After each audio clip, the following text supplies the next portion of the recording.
Have you ever felt uncertain about the direction of your day or your life? In those moments, there's a powerful truth that can calm your heart and guide your steps. Call on God first. Before you face any challenge, before you make any decision, call on Him.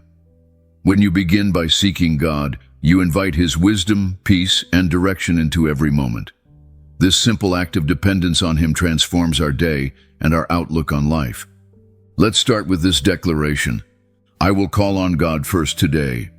Dependence on His guidance is essential for navigating life. We are never meant to walk this journey alone. God is our ultimate guide, and He longs to lead us with His wisdom, grace, and love. By depending on His guidance, we acknowledge that we don't have all the answers and that we need His help to make wise decisions, overcome obstacles, and follow the right path. When we depend on Him, He promises to lead us in the way we should go. Say this: I depend on God's guidance today. Desire to seek Him early is the key to starting your day with purpose. The earlier we turn to God, the more we align our hearts and minds with His plans. Seeking God early sets the tone for the rest of the day, filling us with peace, clarity, and direction. It's a habit that shifts our focus from the worries of the world to the promises of God. And when we seek Him first, we open ourselves to receive all the good things He has in store for us. Declare this now: I desire to seek God early today. Trust in His wisdom is the foundation of our peace and confidence. God's wisdom is greater than our own understanding. We may face situations where we don't have the answers, but we can trust that He knows exactly what to do.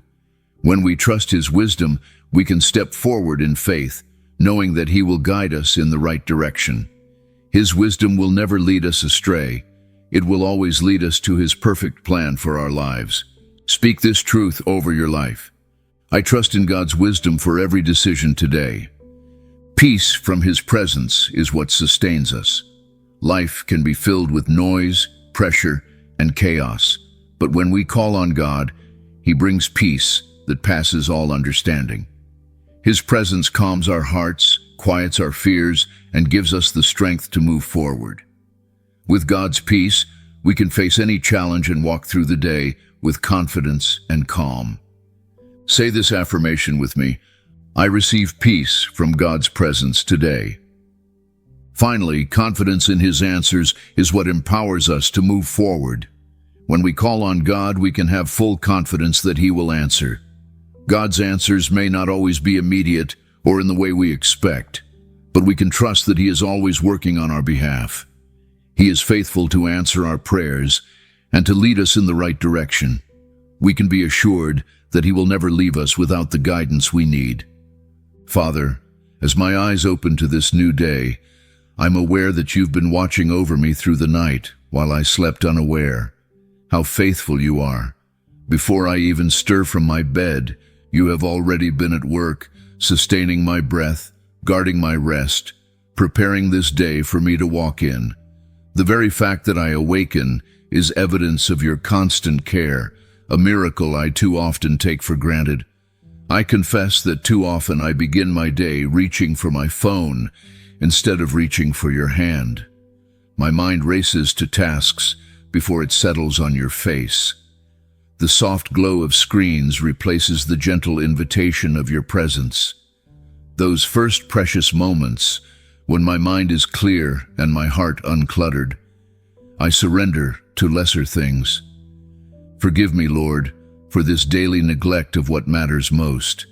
This silent message I send, that the world's voices matter more than Yours. The world pulls at me even before my feet touch the floor, with worries about meetings, deadlines, and responsibilities already crowding my thoughts. That project I haven't completed, the difficult conversation awaiting me, the bills that need attention, they all clamor for priority. My mind becomes a battlefield before the day has even begun. The sacred silence of dawn gives way to the internal noise of anxiety and planning.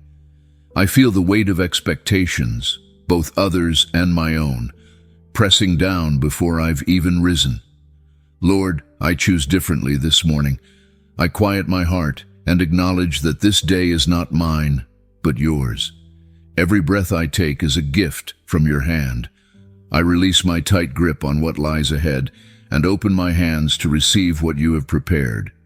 This day, with all its joys and challenges, its known and unknown moments, belongs to you.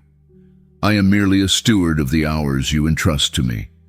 Let me walk through them in partnership with you, not running ahead nor lagging behind, but in step with your perfect timing. Your word says in Psalm 5, verse 3, "In the morning, Lord, you hear my voice. In the morning I lay my requests before you and wait expectantly." What comfort these words bring. King David understood the sacred opportunity of morning prayers, that there is something powerful about consecrating the day to you before it unfolds. I claim this promise now. You are not distant, requiring me to shout to get your attention. You bend low, leaning in to catch even my whispered prayers, and you invite me to wait expectantly, knowing that you will answer in your perfect way. I bring nothing to you but my empty hands and open heart, asking that you would fill them both with your purposes. I have no credentials that make me worthy of your attention, no achievements that earn your favor. I come simply as your child, dependent and trusting. The world tells me I must bring accomplishments, success, and strength to have value. But you, Father, delight in my simple presence, in my vulnerability and need. Fill my hands with work that honors you. Fill my heart with love that reflects you. May all I think, say, and do today flow from this place of humble surrender. The stillness of these early moments reminds me that you were here first, waiting for me to turn my attention to you. While I slept, you remained awake, never slumbering, nor sleeping as the guardian of my soul. You have been here in this room, in this moment, anticipating our conversation. You are never caught off guard by my prayers, never surprised by my needs, never unprepared for my questions. This sacred hush speaks of your patient presence, not demanding but inviting, not forcing but waiting. How often I've kept you waiting while I attended to lesser things. Your presence transforms this ordinary space, this bedroom, this chair, this quiet corner, into holy ground. Just as you met Moses in the wilderness through a burning bush, you meet me here in the mundane setting of my daily life. The same God who parted seas, toppled walls, and raised the dead now attends to the whispered prayers of my heart. What an unfathomable mystery that the Creator of the universe makes himself available to me, not once but moment by moment, day after day. Father, I thank you that you are never too busy, never distracted, and always attentive when I call. Your ear is inclined to me even now. Unlike human relationships where I must often compete for attention or wait my turn to speak, you give me your complete focus. No matter how many millions of prayers are rising to you at this very moment from around the world, you hear mine with perfect attention. You don't glance at the clock, thinking of your next appointment. You don't interrupt with your own agenda. You listen, not just to my words, but to the unspoken yearnings of my heart that I cannot even articulate. Your listening is not passive but engaged. You search the depths of my spirit, understanding my needs better than I understand them myself. When my prayers are eloquent, you hear. When my prayers are stumbling and confused, you hear. When my prayers are nothing but tears or groans too deep for words, still you hear and understand. Nothing is lost in translation between my limited language and your perfect comprehension. As the light grows stronger outside my window, let your light grow stronger within me as I continue in prayer. The dawning day mirrors what I long for spiritually, increasing illumination, growing clarity, spreading warmth. The shadows that seemed so imposing in darkness shrink as your light advances. Those worries that loomed large begin to find their proper perspective. The path that seemed hidden becomes visible one step at a time. Your light doesn't eliminate all mysteries or answer all questions, but it shows me enough of the way to walk confidently forward. I ask that your Spirit would enlighten the eyes of my heart today, helping me to see situations and people as you see them. Where I am prone to judge, teach me to understand. Where I tend to criticize, show me how to encourage. Where I might miss divine appointments because I'm rushing through my agenda, slow me down to recognize your hand at work. Let me see opportunities to show kindness, to speak truth in love, to extend mercy as you would. Father, I'm grateful that this conversation doesn't end when my formal prayer time concludes. You invite me to maintain this connection throughout the day, to practice your presence in every setting. As I move from this place of quiet devotion into the activity awaiting me, help me carry this awareness of your companionship. May my heart continue this dialogue as I drive in traffic, sit in meetings, engage in conversations, and tackle tasks. Let my work become worship and my interactions be infused with your grace. Gracious Father, this conversation we're having doesn't just transform my morning, it completely reframes the gift that today represents.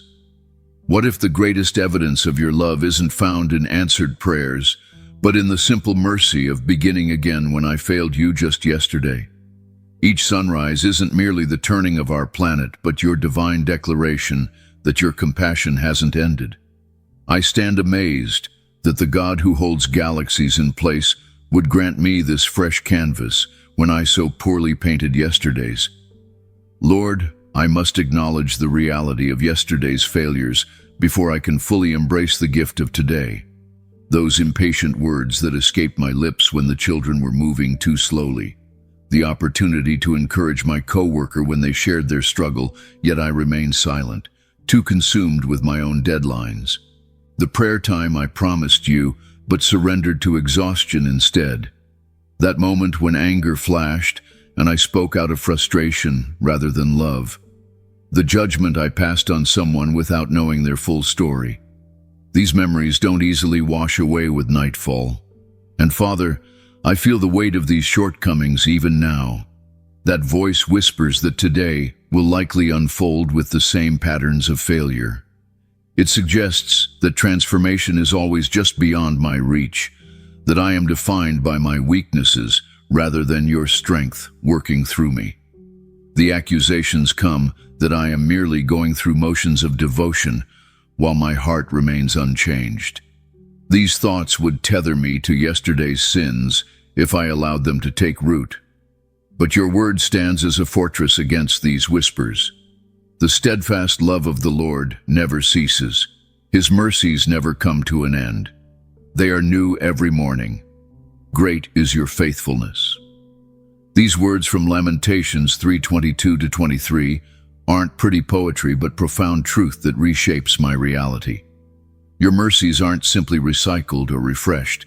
They are brand new, created specifically for this day's needs and challenges. When your word declares they are new every morning, it reveals something miraculous about your character. You are the God who delights in fresh beginnings, not in keeping record of wrongs. This grace overwhelms me, Father, that you who know every failure, every mixed motive, every selfish thought that crossed my mind yesterday would still grant me this unblemished day ahead. The slate isn't just wiped clean, it's completely replaced.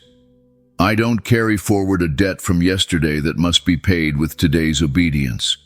Your mercies aren't a loan to be repaid, but a gift freely given despite my unworthiness. I'm learning, Lord, that genuine gratitude begins with recognizing both your goodness and my need. So I thank you for this body that functions largely without my conscious direction, this heart beating steadily through the night, these lungs drawing breath, this brain processing and organizing thoughts so I can commune with you. What miracles these are! The intricate coordination of cells, nerves, and systems that allow me to simply sit here in your presence is itself reason for praise. This body that sometimes disappoints me with its limitations is actually your masterpiece, fearfully and wonderfully made. And Father, I look around at the shelter. you've provided not just physical walls and roof, but this home where relationships grow and your presence dwells. Whether humble or grand, this space is sacred because you meet me here. I thank you for my family, for each person you've connected to my life through blood or choice, for my spouse who reflects different aspects of your character than I naturally express, for children whose questions and wonder remind me to see the world through fresher eyes, for parents whose sacrifices laid foundations for my journey with you, for siblings and extended family who formed the community where I first learned about belonging. I'm grateful too for the nourishment that awaits me today, not just the food that will sustain this physical body, but every form of provision you've prepared. The conversations that will feed my spirit, the challenges that will strengthen my faith, the beauty that will nourish my soul. Even the work you've prepared for my hands today is a gift, not a burden. Whether paid employment, volunteer service, household management, or the labor of relationship, each task represents opportunity to participate in your ongoing creation and redemption of this world.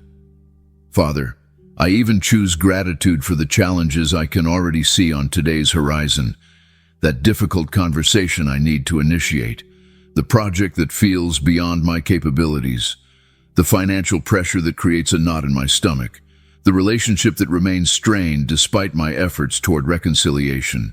These aren't punishments or obstacles to my happiness, but invitations to depend more deeply on your strength rather than my limited resources. In my weakness, your power is perfected.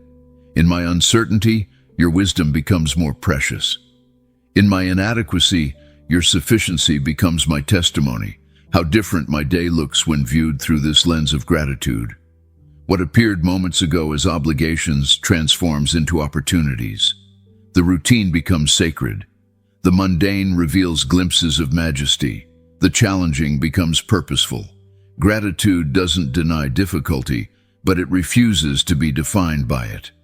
The same circumstances viewed through thanksgiving reveal your handiwork previously hidden to my complaining heart. I'm beginning to understand, Lord, that thanksgiving isn't just a spiritual discipline, but a radical act of faith. When I thank you in advance for how you'll provide in that uncertain situation, I declare that your faithfulness is more certain than my current limitations. When I express gratitude amid difficulty, I proclaim that your purposes extend beyond my immediate comfort. When I choose thanksgiving instead of anxiety, I announce to spiritual realms that your goodness defines my life more than temporary struggles. Father, I recognize that cultivating this grateful heart isn't accomplished in a single morning prayer, but requires constant tending throughout the day. The complaints will try to resurface. Entitlement will attempt to crowd out appreciation. The urgent will seek to overshadow the important. So I ask that your Spirit would prompt me throughout this day to pause and notice, to see evidence of your hand in ordinary moments, to recognize provision I might otherwise take for granted, to acknowledge protection I might never know I needed. Beyond mere gratitude, my heart yearns for something even more foundational this morning. What if my greatest need isn't just to be thankful for your gifts, but to encounter the giver himself before anything else today? In these quiet moments before the world fully awakens, I find myself drawn not primarily to your blessings, but to your very presence, Lord. Like a deer pants for streams of water, my soul pants for you alone. Father, your Son taught us a profound truth that still echoes through the centuries. Seek first the kingdom of God and his righteousness, and all these things will be added unto you. These words from Matthew 6:33 aren't simply wise counsel or a strategic approach to life. They reveal the fundamental order of reality, that everything flows from relationship with you. It's the pathway to that peace which transcends understanding, the foundation upon which everything else must be built. I confess, Lord, how easily I fall into religious motion without spiritual devotion. The routines of faith can become just that, routines. I can open my Bible in the morning and read the words without allowing them to read me. I can play worship music that fills my ears but doesn't engage my heart. I can recite prayers that never travel from my lips to my soul. Even in my most disciplined spiritual moments, I can miss the very purpose of it all, intimate communion with you. This morning, I deliberately slow my racing thoughts. The world will soon enough demand my attention, my energy, my decisions. But in this sacred space, I choose stillness. I'm not here primarily to receive guidance for the day ahead, though I need it desperately. I'm not here mainly to present my requests, though they are many. I come first and foremost to seek your face, not merely your hand. To know you, not just what you can do for me. To gaze upon your beauty and dwell in your temple, as David expressed in Psalm 27. Your promise in Jeremiah 29:13 anchors my seeking today. You will seek me and find me when you seek me with all your heart. What an extraordinary invitation, that the God who spoke galaxies into existence makes himself findable to those who earnestly pursue him.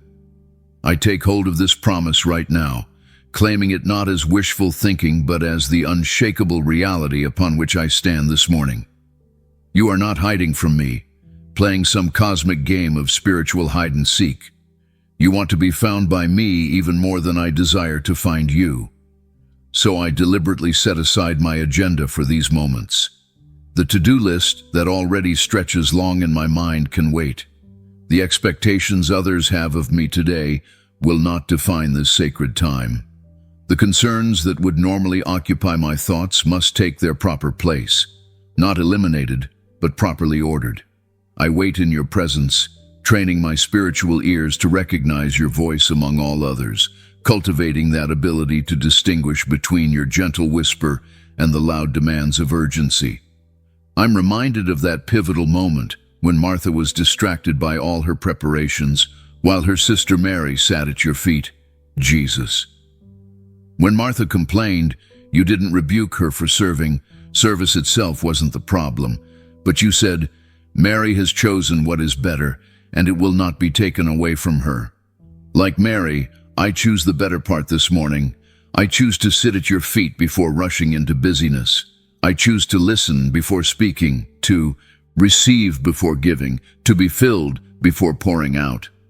This choice isn't always easy in a world that rewards productivity and measures worth by accomplishment. The voices of urgency call loudly. The tyranny of the immediate presses in.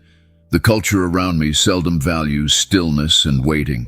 Even religious activities can become a substitute for your presence rather than an avenue to it. Yet something deep within me knows this truth. That time with you is never wasted, never unproductive. It is, in fact, the most essential investment I can make. In Psalm 16:11, David declared, You make known to me the path of life. In your presence is fullness of joy. At your right hand are pleasures forevermore. This is what my heart truly longs for, not just direction for my path, though I need it, but the joy of your presence as I walk that path. Not just answers to prayer, but communion with the one who answers. Not just solutions to problems, but the pleasure of knowing you in both my questions and answers. Lord, I've discovered something transformative in my spiritual journey. When I truly seek your face first, everything else assumes its proper place.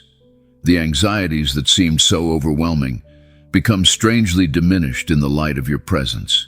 The decisions that loomed so large find their context within your greater purpose. My priorities, naturally misaligned through the influence of the world, realign themselves with your kingdom values. My perspective shifts from temporal to eternal, from visible to invisible, from urgent to important. This seeking isn't a mechanical exercise or religious duty. It's more like a lover eagerly anticipating reunion, a child running to a father's embrace, a parched traveler discovering an oasis in the desert. It's my heart acknowledging its deepest need, not information about you, but intimacy with you. Not facts about your character, but experience of your nearness. The early church father Augustine captured this truth when he prayed, "You have made us for yourself, O Lord, and our hearts are restless until they rest in you." My heart finds its true home not in circumstances or relationships or achievements, but in communion with you. Everything else, even good things, necessary things, important things, must flow from this foundation, or they become distorted, bearing weight they were never designed to bear. Isaiah 40:31 reminds me, "Those who wait upon the Lord shall renew their strength. They shall mount up with wings like eagles. They shall run and not be weary. They shall walk and not faint." This waiting isn't passive or empty. It's active anticipation, expectant attention. It's positioning myself to receive from you before attempting to function for you. It's acknowledging that my strength, wisdom, love, and patience must be renewed at their divine source before I engage with the demands of this day. Father, as I continue through the remainder of this prayer time and then move into the responsibilities awaiting me, help me maintain this posture of seeking you above all else. When decisions arise, may my first instinct be to turn to you, not merely for answers, but for deeper communion. When challenges emerge, may I see them as invitations to depend on you rather than obstacles to avoid. When relationships require my attention, may I bring to them a heart already filled with your presence, rather than looking to them to meet needs only you can fulfill. Lord, having sought your face first, I now find myself at that critical moment where seeking must lead to surrender. This morning, I'm confronted with a humbling reality. My carefully crafted plans are merely suggestions in the light of your perfect will. What would happen if I truly opened my hands and released every expectation I've attached to this day? Father, before me lies the schedule I've meticulously prepared. Each hour neatly assigned its purpose, each task carefully allotted its time. I've color-coded my calendar, prioritized my responsibilities, and calculated precisely how this day should unfold. In my planning, I've operated as though I possess control over these coming hours, as though by sheer organization and determination, I can bend circumstances to my will. How presumptuous I've been, creating this illusion of certainty in an uncertain world. Your word speaks directly to this tension in Proverbs 16:9. In their hearts, humans plan their course, but the Lord establishes their steps. The truth of this verse penetrates my heart this morning. My plans, Lord, are merely pencil sketches, tentative outlines drawn with limited perspective and incomplete information. Yours is the final design, crafted with perfect wisdom and eternal purpose. My calendar represents my best intentions, but your providence determines my actual path. I think of the story of Joseph, whose teenage dreams of leadership seemed utterly destroyed when his brothers sold him into slavery. For years, his life followed none of his plans, from prison to Pharaoh's palace. Yet through this seemingly chaotic journey, you were establishing his steps toward the saving of many lives. His words to his brothers echo in my heart. You intended to harm me, but God intended it for good to accomplish what is now being done, the saving of many lives. Father, I confess my tendency to grip my plans with white knuckles, resisting when the day veers in unexpected directions. That email that demands immediate attention, the friend who calls in crisis, the child who awakens ill. I've labeled these as interruptions rather than recognizing them as your divine redirections. I've sighed in frustration when my carefully constructed schedule falls apart, failing to see that perhaps you are constructing something far better in its place. This morning, I intentionally loosen my grip. I open my calendar before you and surrender each appointment, each meeting, each task to your sovereign oversight. That 10 a.m. conference call, it's yours, Lord. Direct the conversation according to your purposes, not mine. The lunch meeting I've been preparing for, I place it in your hands. If it proceeds as planned, I'll give you praise. If it's canceled or changes direction, I'll trust your guidance. The afternoon I've reserved for focused work. I surrender it to your reordering if that's your will. May I see today's inevitable shifts, not as obstacles to overcome or annoyances to endure, but as divine appointments you've sovereignly arranged. When my phone rings at an inconvenient moment, help me pause and consider, is this the person you've brought across my path today? When my carefully scheduled hour gets compressed to 15 minutes, remind me that you can accomplish more in moments than I can in days when your blessing is upon it.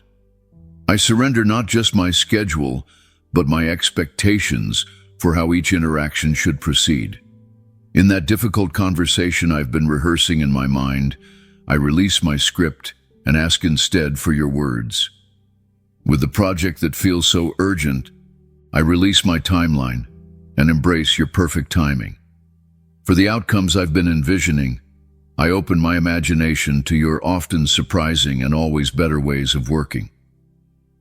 Father, I surrender my desire for control, that persistent illusion that if I just try harder, plan better, or work longer, I can bend circumstances to my will.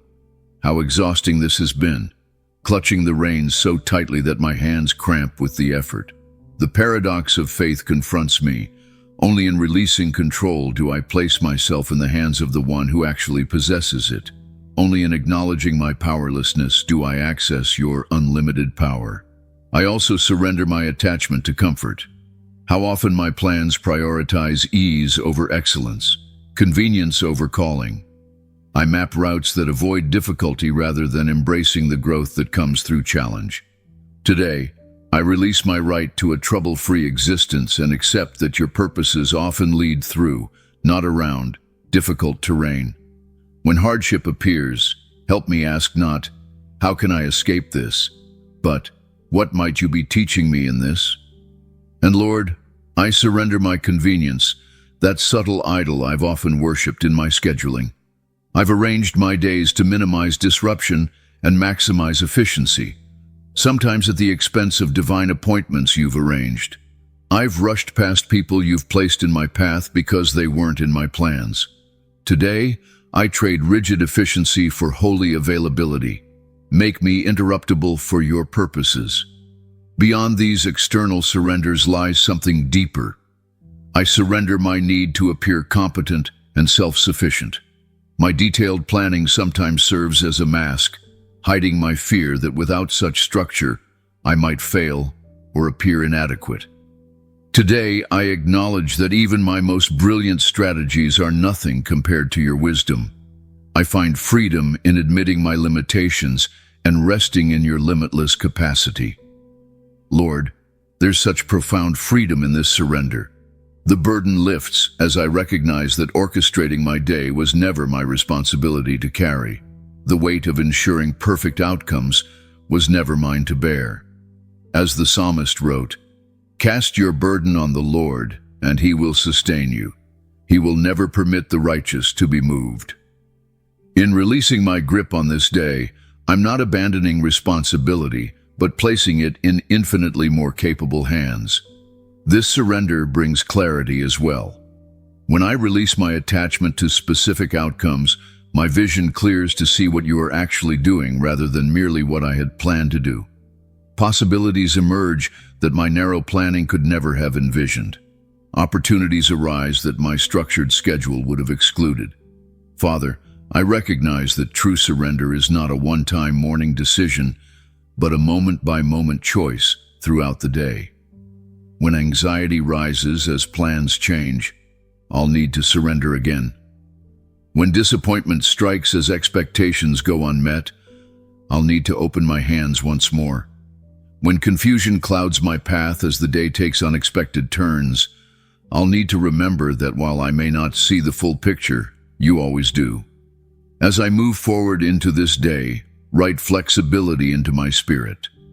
Let adaptability become my strength rather than my reluctant concession. May I develop spiritual reflexes that respond to your redirections with trust rather than frustration, with curiosity rather than complaint. Let me become so attuned to your spirit that I recognize the difference between my stubborn self-will and appropriate stewardship of the time you've given me. Father, having embraced flexibility in your hands, I now find myself standing at multiple crossroads where each decision requires your divine wisdom. The weight of choices before me, some seemingly insignificant, others potentially life-altering, feels overwhelming without your guidance illuminating the path ahead. My human reasoning is so limited, seeing only what's immediately before me, rather than the tapestry you're weaving through every choice I make. Lord, I confess how readily I can rush into decisions armed only with my own understanding. I gather facts, weigh pros and cons, and consult trusted voices, all good stewardship of the mind you've given me.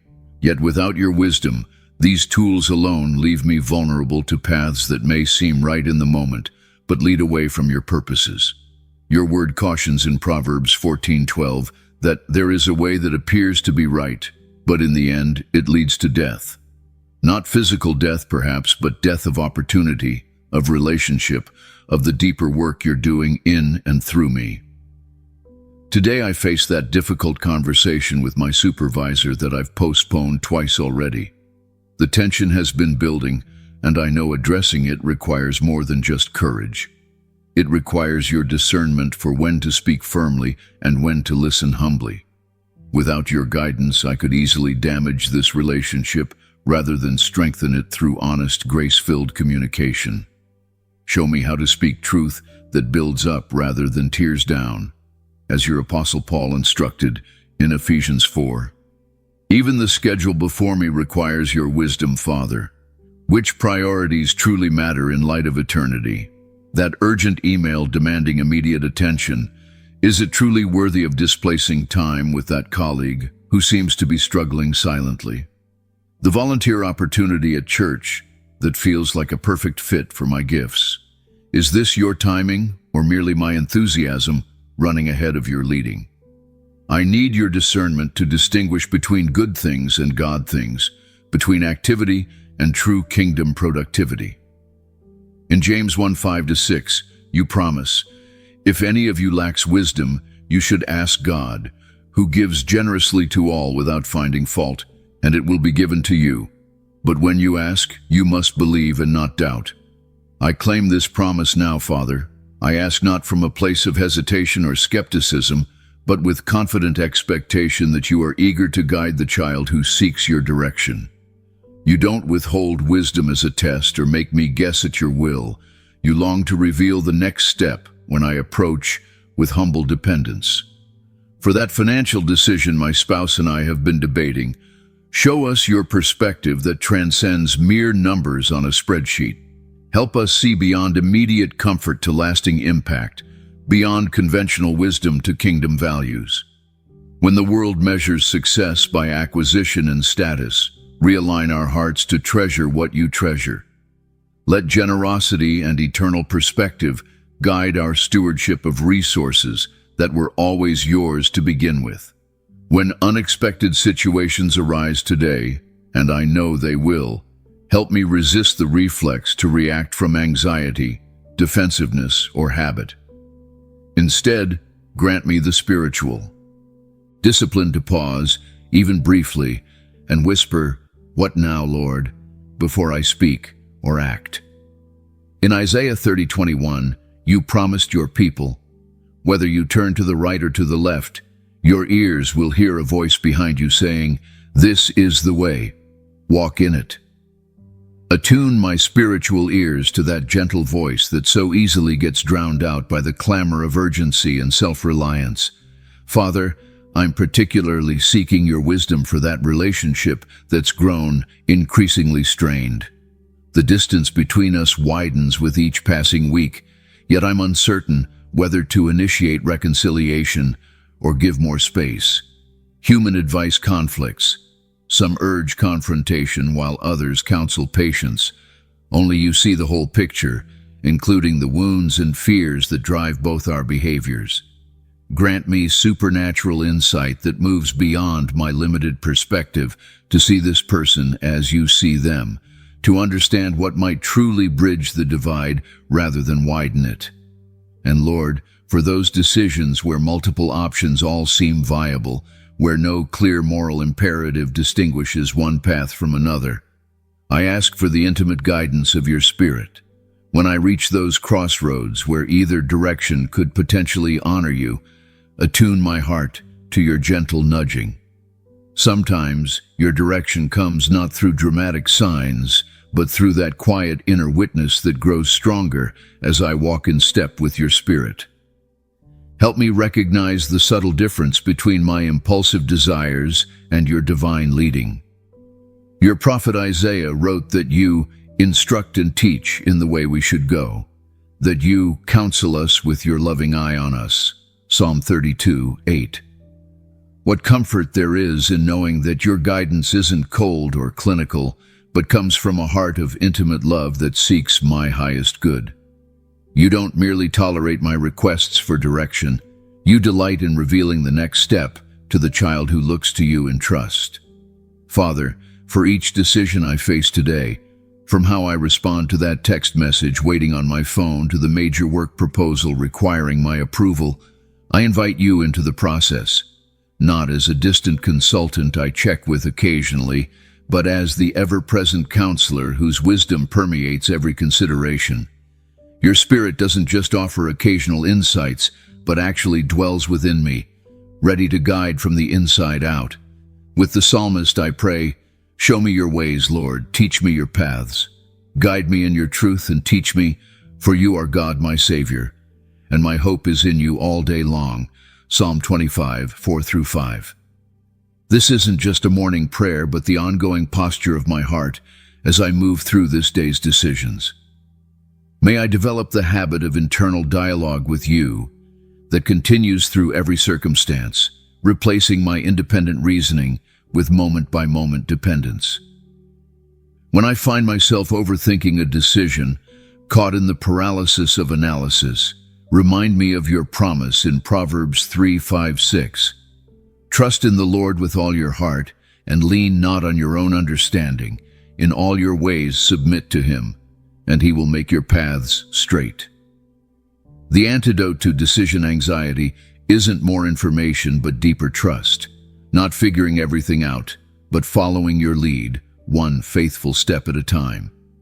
Father, while your wisdom illuminates the path ahead, I now confess I lack the strength to journey along it.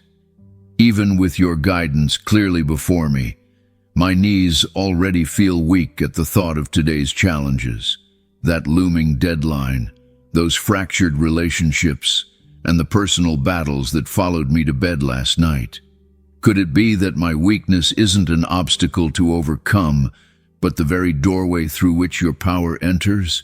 I find myself remembering how Jesus withdrew to lonely places to pray before his most demanding days.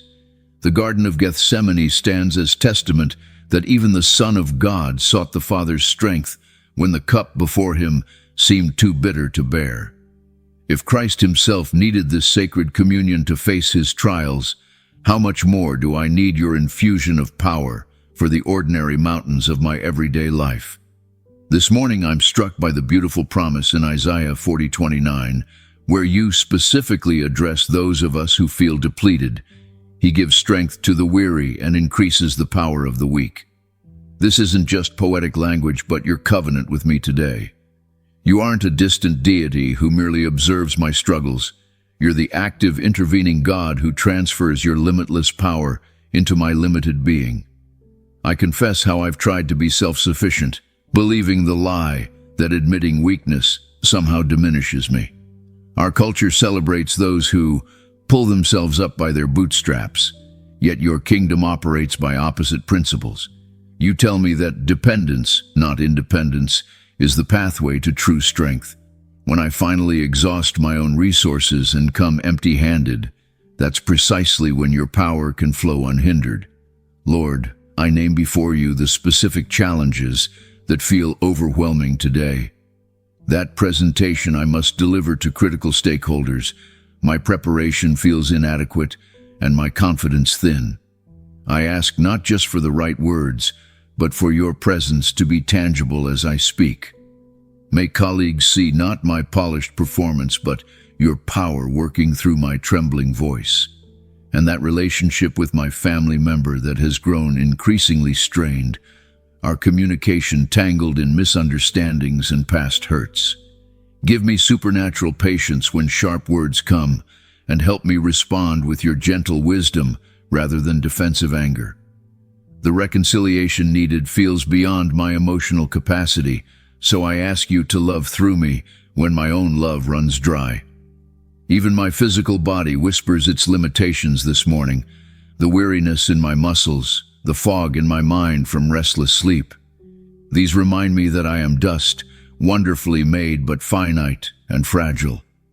As the psalmist wrote, "My flesh and my heart may fail, but God is the strength of my heart and my portion forever." Psalm 73, verse 26. I claim this truth over my physical being today. I'm drawn to Paul's testimony in 2 Corinthians 12, 9-10, where you revealed to him, "My grace is sufficient for you, for my power is made perfect in weakness." What counterintuitive comfort! Paul embraced what most of us spend our lives trying to hide, that we are insufficient in ourselves. Therefore, he declared, I will boast all the more gladly about my weaknesses, so that Christ's power may rest on me. For when I am weak, then I am strong. Father, I choose this paradox today. I won't pretend to have strength I don't possess. Instead, I'll boast openly about my limitations, not as excuses for inaction, but as invitations for your power to be displayed. Let each of my inadequacies become a canvas on which you paint your sufficiency. May my stammering words become your eloquence, my faltering steps, your steadiness, my limited perspective, your wisdom. When midday arrives and my initial determination begins to flag, remind me that your strength doesn't need to be hoarded in the morning like manna that spoils by afternoon. You provide fresh power for each moment, just as you gave Israel daily bread that couldn't be stockpiled. Teach me to return to this posture of receptivity throughout the day, breathing prayers of dependence when energy wanes or courage falters. I recall how David, facing the giant Goliath, didn't rely on Saul's armor or conventional battle strategies, but declared, I come against you in the name of the Lord Almighty. 1 Samuel 17:45. His victory wasn't about his own skill, but about your enabling. Today's giants may wear different disguises, perhaps deadlines, difficult colleagues, or personal doubts, but the source of victory remains the same. I stand not in my capabilities, but in your name. There's that telephone call I've been postponing because I fear the conflict it might bring. Fill me with holy boldness, not the false confidence that comes from rehearsing arguments, but the genuine peace that flows from knowing you guide my words. Your spirit can transform that dreaded conversation into unexpected connection. For the spiritual disciplines that nurture my soul but sometimes feel like burdens, reading your word, maintaining an attitude of prayer, choosing forgiveness, practicing generosity, I need your supernatural enabling. Transform these from mere religious duties into life-giving encounters. When my spirit is willing but my flesh proves weak, remind me that your yoke is easy and your burden light, because you bear it with me. Isaiah describes an exchange that seems too good to be true. Those who hope in the Lord will renew their strength. They will soar on wings like eagles. They will run and not grow weary. They will walk and not be faint. Isaiah 40:31. I especially need this promise for the marathon moments of life. Not just the adrenaline-fueled sprints of crisis, but the long, patient endurance of daily faithfulness. The eagle soars not by frantic flapping, but by spreading its wings to catch invisible currents. Teach me to position myself within the unseen updrafts of your spirit. I find such hope in the story of Elijah, mighty prophet who demonstrated supernatural courage on Mount Carmel only to collapse in exhaustion and fear afterward. You didn't rebuke his weakness, but tenderly provided food, rest, and gentle reassurance. When my strength fails today, and it will, help me remember that you meet me in that depletion with the same compassionate care you showed Elijah. Father, I'm learning that your strength rarely comes as overwhelming power that eliminates obstacles. Instead, it often arrives as just enough courage for the next step, sufficient wisdom for the immediate decision, adequate patience for the present moment, like the manna in the wilderness, not a year's supply at once, but daily bread that must be gathered fresh each morning. Today, I trust not in my ability to handle everything at once, but in your promise to provide exactly what I need, precisely when I need it. Father, even as I receive your strength for today's journey, I'm aware of the invisible battleground where my devotion to you will be tested. The same enemy who tempted Jesus in the wilderness walks the corridors of my ordinary Tuesday, laying subtle traps where my weakest points intersect with my deepest longings. You see clearly what I sometimes fail to recognize, those particular vulnerabilities unique to my heart, that recurring desire to appear important in conversations, which so easily leads to exaggeration, the hunger for approval that tempts me to compromise what I know is right. Those specific patterns of temptation that have become so familiar were practically on a first-name basis. I confess that my morning declarations of devotion often weaken by midday, when temptations whisper that small compromises don't really matter. When I'm tired, when I'm hungry, when I'm lonely, these moments of vulnerability become doorways where temptation finds easiest entry. Just as Jesus quoted scripture in his wilderness testing, "Remind me of your truth," when falsehood presents itself dressed in attractive clothing. Your Son experienced every temptation common to humanity, yet remained without sin. He taught us to pray those profound words I've repeated so often, without truly grasping their weight. Lead us not into temptation, but deliver us from evil. This wasn't a suggestion, but a recognition of our desperate need for divine protection. Today, I echo this prayer with fresh understanding of my weakness and your strength. Lord, guard the gates of my senses today. Watch over my eyes that are so quickly drawn to images that stir unholy desires or envy of what others possess. In a world where my screen constantly offers immediate gratification, help me practice the sacred discipline of looking away, of choosing what feeds my spirit rather than my flesh. Protect my ears from conversations that destroy rather than build. When co-workers begin tearing down our supervisor's decisions, when family members start dissecting the choices of relatives not present, when friends invite me into the false intimacy of shared criticism, grant me courage to either redirect or remove myself.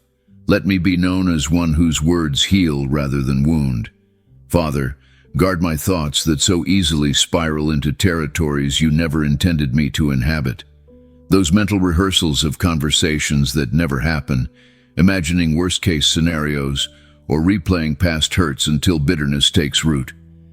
Teach me to practice your presence in my thought life, bringing every imagination under the authority of Christ. I'm particularly vulnerable to seeking comfort in things rather than in you when stress rises. Food becomes more than nourishment, but emotional escape. My phone becomes not a tool, but a numbing agent. Shopping becomes not necessity, but therapy. Lord, when I'm tempted to fill your rightful place with substitutes, gently turn my heart back to the only true source of comfort. Your word reminds me in 1 Corinthians 10:13 that you never allow temptation beyond what I can bear, and with each temptation, you provide a way of escape. Help me recognize those escape routes when temptation arrives. Sometimes the escape is simply waiting, letting the intense moment of desire pass without acting. Other times, it's physically walking away from a situation. Sometimes it's reaching out to a trusted friend who can pray with me in my weakness. When temptation whispers that I'm alone in my struggle, remind me how thoroughly you understand. In Hebrews, you reveal that Jesus was tempted in every way, just as we are, yet he did not sin. You're not a distant deity disgusted by my battles, but a sympathetic high priest who experience the full force of temptation's pull while maintaining perfect holiness. You don't merely observe my struggle, but stand ready to strengthen me through it. I recognize that some of my most persistent temptations are invitations to depend more deeply on your grace. Paul's thorn in the flesh became the very means through which he experienced your sufficient grace and perfect power. Perhaps my recurring struggles are not evidence of your absence, but opportunities to experience your presence in new dimensions. This morning, I mentally put on the spiritual armor you've provided, as described in Ephesians 6.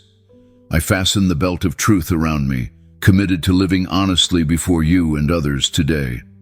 I put on the breastplate of righteousness, not my own attempts at goodness, but Christ's perfect righteousness that now covers me.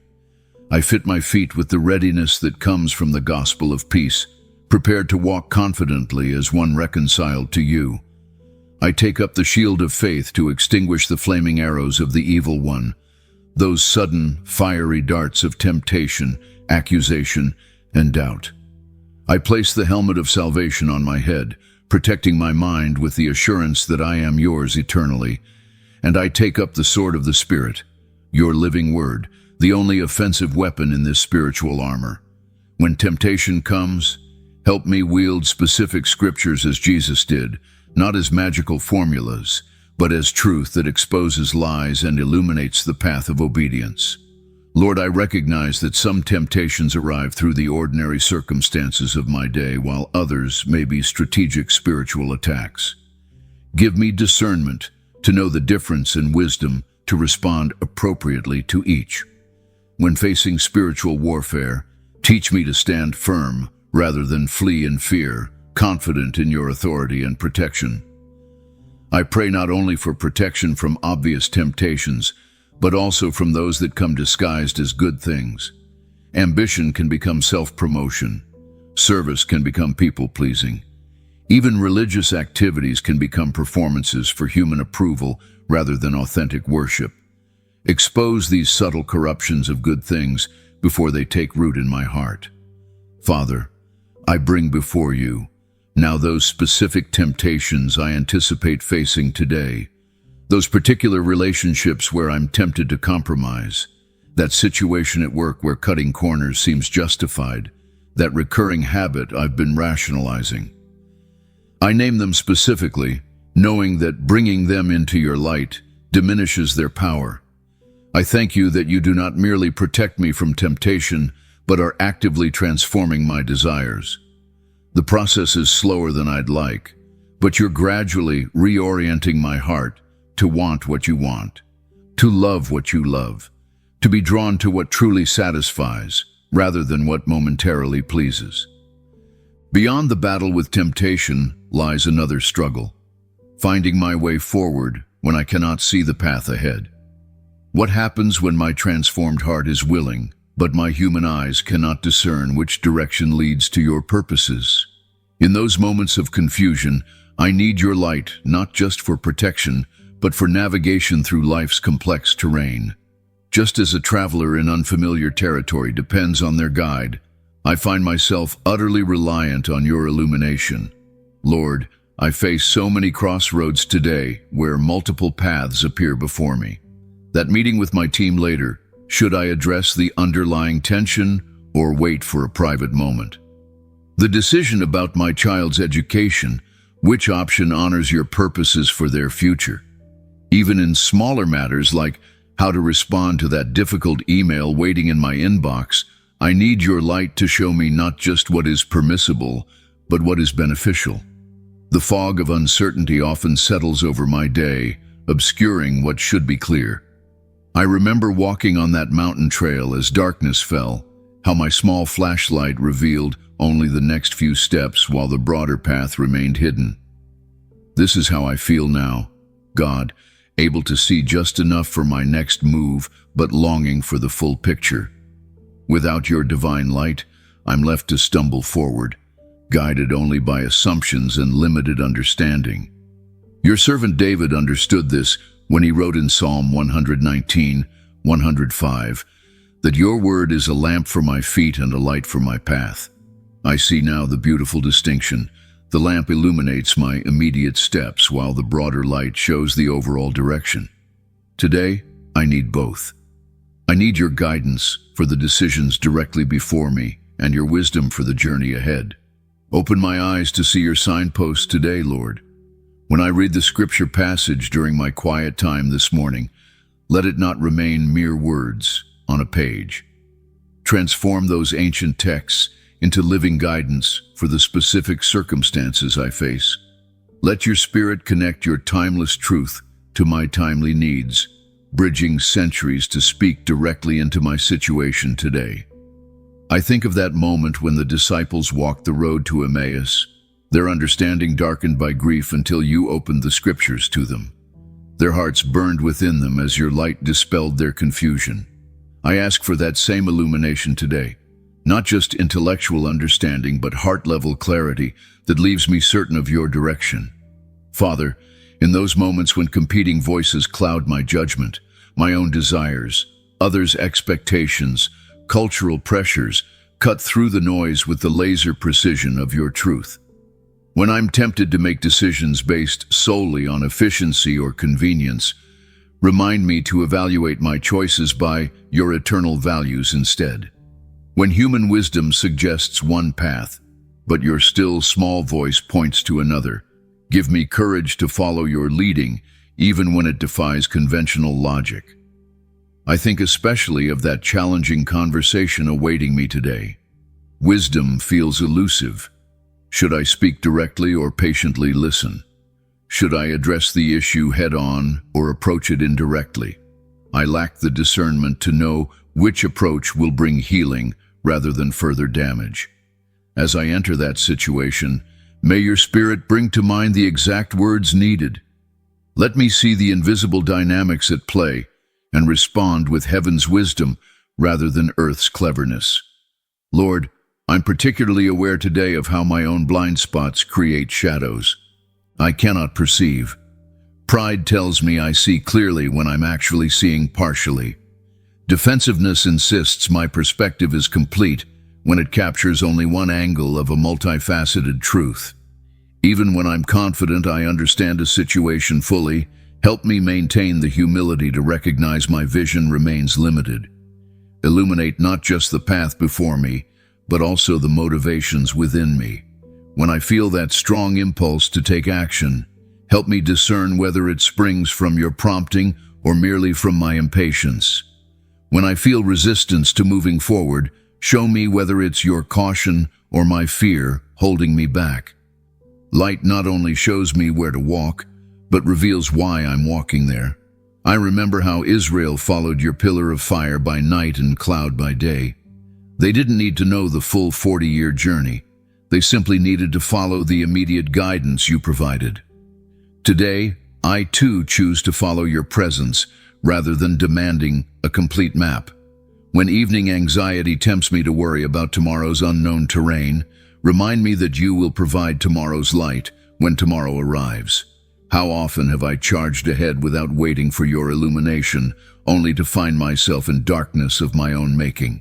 I recall decisions made in haste that led to consequences I never anticipated. Today, I resist that impulse to move before your light clearly shows the way. I would rather wait in uncertainty than proceed in the wrong direction. Jesus, you declared yourself the light of the world, promising that whoever follows you will never walk in darkness, but will have the light of life. I claim that promise today. Even in mundane activities, responding to emails, completing reports, preparing meals, I ask for your light to transform ordinary tasks into sacred opportunities. Show me how these seemingly small actions connect to your larger purposes. When I encounter unexpected detours today, the interruption that derails my schedule, the phone call that changes my plans, help me see these not as obstacles, but as redirections guided by your light. What appears to be a frustrating delay may actually be your protection from an unseen danger ahead or your redirection toward an opportunity I would have missed.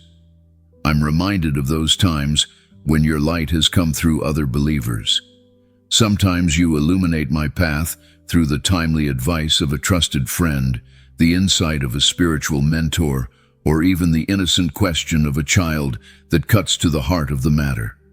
Today, make me attentive to these human lanterns you place along my way. Let me recognize your voice even when it comes through unexpected messengers. Father, I also ask for sensitivity to the difference between your illumination and my own rationalization. How easily I can mistake my preferences for your guidance, especially when your light points toward difficult terrain. When your direction leads toward uncomfortable conversations, sacrificial decisions, or paths that others might misunderstand, give me courage to follow your light rather than choosing easier, dimmer trails.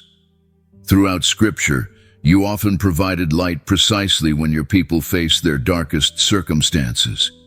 The pillar of fire appeared when Israel was trapped between Pharaoh's army and the sea.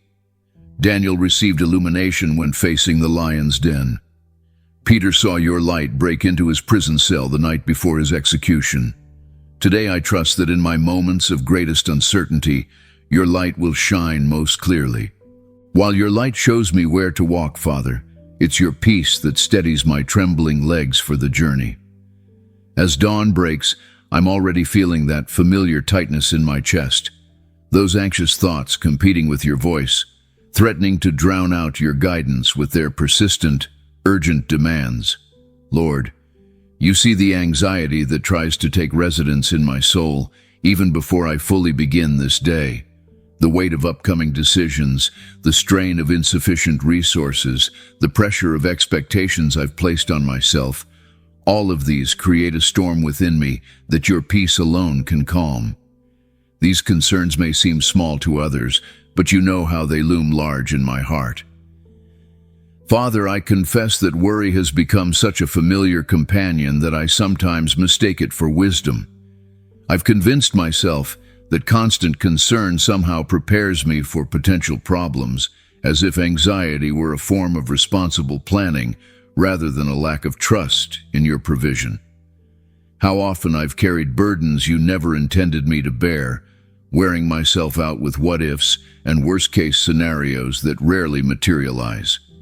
Your servant Paul wrote from a prison cell those powerful words in Philippians 4:6-7, "Do not be anxious about anything, but in every situation, by prayer and petition with thanksgiving, present your requests to God. And the peace of God, which transcends all understanding, will guard your hearts and your minds in Christ Jesus." Lord, I want to experience that incomprehensible peace today, not a peace that makes logical sense based on my circumstances, but a supernatural settling of my spirit that can only come from you. I bring before you that financial uncertainty that's been keeping me awake at night, the unexpected bills, the insufficient savings, the decisions about where to allocate limited resources. Instead of clutching these worries tightly, I open my hands now and release them to you, remembering that you own the cattle on 1,000 hills and have promised to supply all my needs according to your riches in glory. Father, I surrender that relationship that's causing me such distress, the misunderstanding that hasn't been resolved, the harsh words that can't be unsaid, the distance that's grown between us. I've been rehearsing conversations and arguments in my mind, yet solutions remain elusive. I entrust this person and this situation to your healing touch, acknowledging that only you can bring true reconciliation and restoration. I place before you the health concerns that whisper fear into my heart, the symptoms I don't understand, the diagnosis I'm awaiting, the treatment decisions ahead. You formed my body, you know every cell, and nothing about my physical condition surprises you. I rest in the truth that whether you heal through medicine, through miracle, or through taking me home, you are still good and you are still in control. Lord, I release to you my concerns about my children, their choices, their faith, their futures. The urge to control their paths is strong, yet I know they ultimately belong to you. Transform my anxious hovering into faithful covering through prayer, trusting that you love them even more perfectly than I ever could. I surrender my workplace anxieties, the difficult supervisor, the impossible deadlines, the toxic environments, the fear of failure or job loss. You have called me to work as unto you, not unto human masters. Help me to serve with excellence while remembering that my identity and security are not found in my performance or position, but in being your beloved child. Father, your word reminds me in Isaiah 26:3 that you will keep in perfect peace those whose minds are steadfast because they trust in you. My mind has been anything but steadfast, jumping from worry to worry, projecting scenarios that haven't happened, borrowing troubles from tomorrow that may never come. Right now, I fix my thoughts on you, on your character, your promises, your faithfulness. As I do, I can feel that knot of anxiety in my chest beginning to loosen. When Jesus calmed the storm on Galilee, he first asked his disciples, "Why are you so afraid? Do you still have no faith?" I hear that gentle rebuke directed at me this morning. Haven't you proven your faithfulness countless times before? Didn't you provide when the bank account was empty?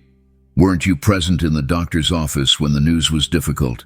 Didn't you sustain me through grief I thought would consume me? You've never failed me yet, so why do I still question your care for my tomorrows?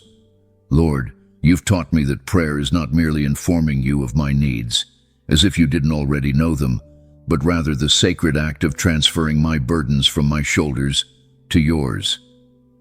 In 1 Peter 5:7, you invite me to cast all your anxiety on him because he cares for you. What a tender invitation to cast, to throw with force, to deliberately release these worries to the one who cares deeply about both my circumstances and my peace of mind. Father, when anxious thoughts inevitably try to reclaim territory in my mind today, and I know they will, help me recognize them immediately. Don't let them gain a foothold or build momentum. Give me the discipline to capture these thoughts quickly and bring them straight to you rather than entertaining them as unwelcome guests who overstay their welcome. I ask for your peace, not as a temporary emotion, but as a fortress that guards my heart and mind throughout this day. When that email arrives that would normally send me spiraling, when that conversation turns in a direction I wasn't prepared for, when that unexpected expense presents itself, in those moments, remind me that I've already entrusted these matters to you in the quiet of this morning.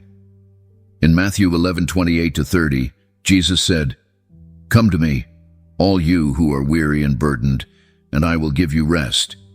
Take my yoke upon you and learn from me, for I am gentle and humble in heart, and you will find rest for your souls. For my yoke is easy and my burden is light." Lord, I am weary of carrying these anxieties. I exchange my heavy yoke for your lighter one, finding that partnership with you brings rest rather than exhaustion. Father, help me to distinguish between the false peace the world offers, which depends on perfect circumstances, and your true peace that persists despite imperfect conditions. The world says I'll have peace when problems are solved, when relationships are mended, when finances are stable. But your peace operates on a different plane entirely, flourishing even in the midst of storms because it's founded on who you are, not on what's happening around me. I thank you that your peace is available not as a distant hope but as an immediate gift. It doesn't require me to first become perfectly faithful or completely fearless. Your peace meets me right here in my mixed state of trust and doubt, courage and fear. You offer it not because I deserve it, but because you are gracious. Father, as I receive your peace as an undeserved gift, I find myself confronting an even greater challenge, loving others as you have loved me. Can I truly extend to others what I haven't fully accepted for myself?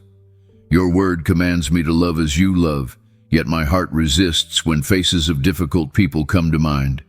That family member who criticizes, that colleague who competes, that person whose very presence reopens old wounds. The love you call me to in John 13:34-35 dismantles my comfortable boundaries. A new command I give you, love one another. As I have loved you, so you must love one another.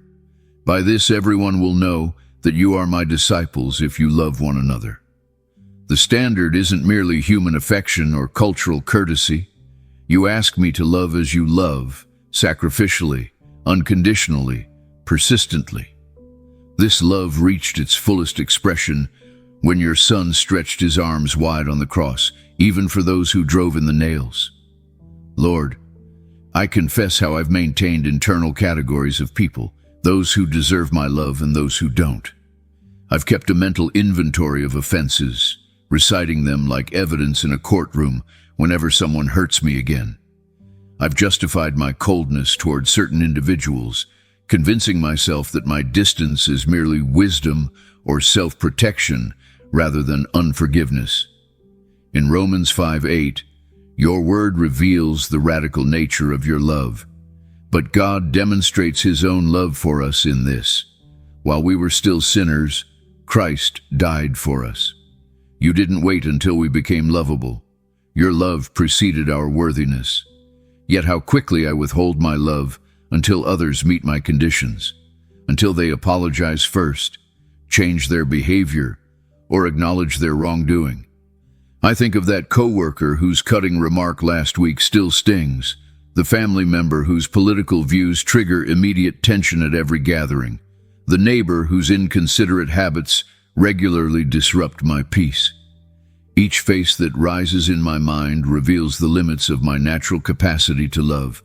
I cannot manufacture genuine compassion for them through willpower alone. Father, transform my perspective.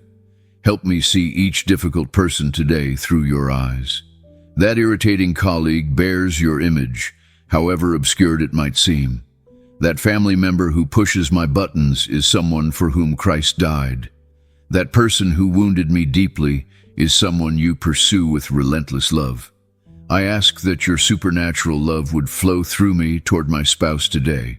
When tensions rise over schedules, finances, or parenting approaches, help me respond with the patience and kindness described in 1 Corinthians 13. Let me be quick to listen, slow to speak, and slow to become angry.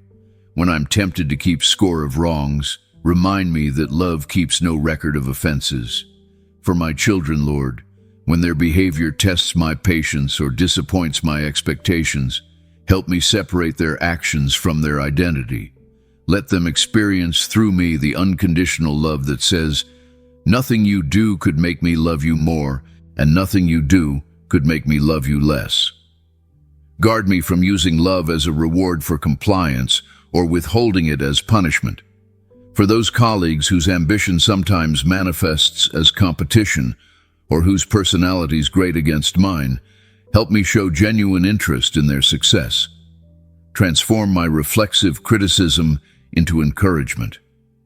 When they speak, let me truly listen rather than merely waiting for my turn to talk. Remind me that your kingdom advances through collaboration, not competition.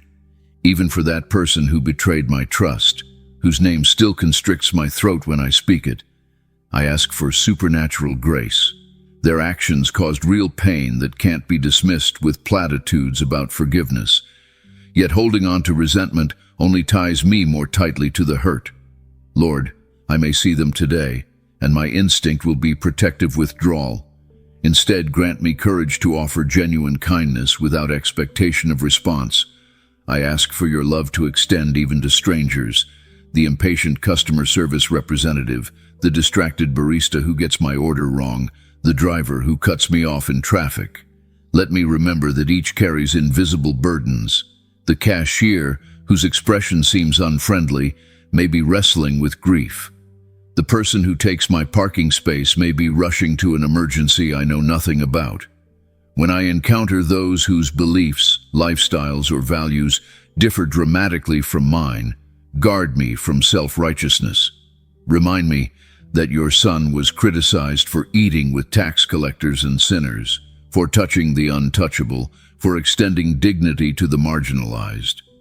Let me recognize the sacred worth of every person, regardless of how different they may be from me. Father, your word says in 1 John 4:7 that love comes from God, and that everyone who loves has been born of God and knows God. This reminds me that authentic love isn't something I generate from within my limited human capacity. It's the evidence of your Spirit's work within me. The fruit of your Spirit includes love, not as an achievement I can claim, but as your life flowing through me. When I find myself empty of compassion, replenish me from your inexhaustible supply. When old hurts resurface and tempt me toward coldness, soften my heart again with the remembrance of how much you've forgiven me. When fear counsels me to protect myself by withholding love, grant me the holy courage that casts out fear. I recognize that loving others as you have loved me doesn't mean enabling destructive behavior or remaining in abusive situations. Your love is both tender and truthful, compassionate and wise. Help me discern the difference between sacrificial love and harmful self-abandonment, between healthy boundaries and selfish walls. In Colossians 3:14, you instruct me to put on love, which binds everything together in perfect harmony. Like a garment I must intentionally wear, let me clothe myself in your love today. Before I speak, before I react, before I decide, let me filter everything through the question, what would love do here? Father, as I prepare to close this time of morning prayer, I want my final words to be those of thanksgiving, making gratitude my response to all you are and all you do. While I ask to be clothed in your love, there remains one response I often neglect in the rush of daily living. Gratitude becomes the first casualty of my busy schedule, replaced by constant requests and petitions without pausing to acknowledge what you've already provided. It's so easy, Lord, to move quickly from prayer into action, to check devotions off my list and rush into the demands of the day. I confess that sometimes I treat these moments with you as just another task to complete, rather than a sacred exchange. When the final amen leaves my lips, I'm already mentally reviewing my to-do list instead of lingering in your presence with a thankful heart. When I neglect thankfulness, I miss the joy that comes from recognizing your gifts. I can slip into entitlement, seeing blessings as rights rather than expressions of your grace. My heart grows hard when I fail to acknowledge your generosity, and I begin to focus on what I lack rather than the abundance you've provided. This ingratitude darkens my perspective and diminishes my awareness of your constant provision. Your word instructs me in 1 Thessalonians 5:16-18 to rejoice always, pray continually, give thanks in all circumstances, for this is God's will for you in Christ Jesus. This isn't a suggestion, Lord, but your clear desire for my life. I'm struck by how these three commands work together: joy, prayer, and thanksgiving, forming a trinity of spiritual practice that transforms my entire outlook. I thank you for hearing each word I've prayed this morning, even when my sentences trailed off unfinished or thoughts remained half-formed. You understood the deeper yearnings behind them. You attend to the details of my life with perfect comprehension, catching every tear and noting every sigh. No concern of mine is too small for your attention, no joy too insignificant for your delight. Thank you for your promise to walk with me through this day, not hovering distant and remote, but present in every conversation, every decision, every challenge. The psalmist wrote, "Where can I go from your spirit? Where can I flee from your presence?" This truth comforts me, knowing there is no moment today when I will face anything alone. I express gratitude for answers to prayer that are already on their way, though I may not see them yet. Your timing is perfect, even when it differs from mine. Like a master weaver, you see the complete tapestry, while I focus only on individual threads. What appears as delay to me is often your protection, your wisdom, orchestrating circumstances and preparing hearts, including my own, for your perfect response. Thank you for the privilege of prayer itself, that the God who created the universe invites me into intimate conversation and listens when I call. This access to your throne wasn't purchased cheaply, but was secured through the blood of your Son. Each time I approach you, I'm reminded of this extraordinary cost and the unfathomable love that motivated such sacrifice. In Psalm 104, you instruct me to enter his gates with thanksgiving and his courts with praise. This imagery reminds me that gratitude is not an afterthought, but the very pathway into your presence. Like removing shoes before entering sacred ground, thanksgiving prepares my heart to experience you more fully. Thank you for the community of faith that surrounds and supports me. I'm grateful for those who pray for me when my own words fail, who encourage me when my spirit falters, and who remind me of your truth when doubt clouds my vision. Through them, I experience the tangible expression of your care in human form. I'm thankful for your word that guides me like a lighthouse through stormy waters. These ancient texts speak with remarkable relevance to my modern circumstances, proving their divine inspiration. When confusion or deception threatens, your truth stands firm, providing clarity and wisdom that transcends human understanding. Thank you for your forgiveness that wipes my slate clean each time I return to you in genuine repentance. Unlike human relationships where past failures often linger in memory, affecting trust, you truly remove my sins as far as the east is from the west. This complete restoration frees me to move forward without the crushing weight of shame. I'm grateful for the growth you're cultivating in me, even through difficulties. The Apostle James wrote that we should consider it pure joy when we face trials of many kinds, because they develop perseverance and maturity. When I look back at challenges I've faced, I can trace your handiwork, shaping my character and deepening my dependence on you. Thank you for the beauty that surrounds me, the intricate details of creation that speak of your creativity and care. From the geometric precision of a snowflake to the vibrant palette of a sunset, these visual gifts remind me of your artistry and attention to detail. Even in a fallen world, glimpses of Eden remain, pointing to your original design. I'm grateful for the material provisions you've supplied, not just necessities but comforts that reflect your generosity. Every meal, every garment, every shelter comes ultimately from your hand. Help me steward these gifts wisely, holding them with open hands rather than clenched fists, ready to share as you direct. Thank you for the unique abilities and talents you've entrusted to me. These gifts aren't for my glory, but for service to others and participation in your kingdom work. When I use them as you intended, I experience the satisfaction of fulfilling your purpose, of being the particular instrument you designed me to be.